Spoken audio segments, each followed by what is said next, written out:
তারুণ্যের উচ্ছ্বাস, এ আনন্দ সাফল্যের, এ আনন্দ অর্জনের।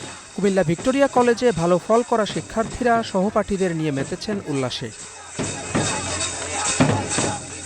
তবে পুরো বোর্ডের চিত্র এমন নয়। ফল বিপর্যয়ের বছরে অর্ধেকের বেশি শিক্ষার্থী পাশ করতে পারেননি। ৯৯,৫৭৬ জন পরীক্ষার্থীর মধ্যে পাশ করেছেন ৪৮,৬৫৭ জন। পাশের হার ৪৮.৮৬%।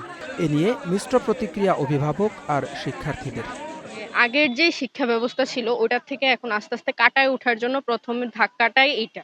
তারপর আস্তে আস্তে হয়তো এই ফেলের সংখ্যাটা কমে যাবে। ইংলিশ পরীক্ষাটাতে যে আমারও আসলে ভালো দিয়েছি, কিন্তু A+ আসে না, আসছে ইংলিশটাতে। কুমিল্লা বোর্ডের প্রশ্ন হার্ড করে মূলত না, এই জন্যে মনে করেন না ভালো ভালো মেয়েটি যেটি 1200-র উপরে পাইছে, মানে মেট্রিকে হেরাও দেখছি একটা একটা ছুটে গেছে। অটো পাস পেয়ে যখন তারা একদম ফুল প্রি পেয়ে গেছিল, মানে অনেকটা ম্যাচের মতো ওয়াক ওভার পেয়েছিল, এখন তো আর সেই সুযোগটা নাই।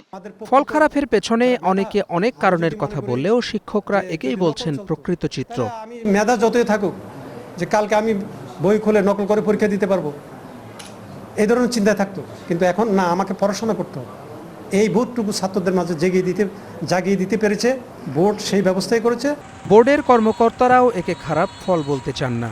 শিক্ষার্থীরা মেধার মূল্যায়ন পেয়েছে বলে মত এই কর্মকর্তার। এমন তো না যে সবাই খারাপ করছে, বিষয়টা হচ্ছে যে কিছু স্টুডেন্ট খারাপ করে, যার কারণে ওভারঅল একটা রিয়াকশনটা ওই সাবজেক্টের উপর পড়ে বা জেলার উপর পড়ে।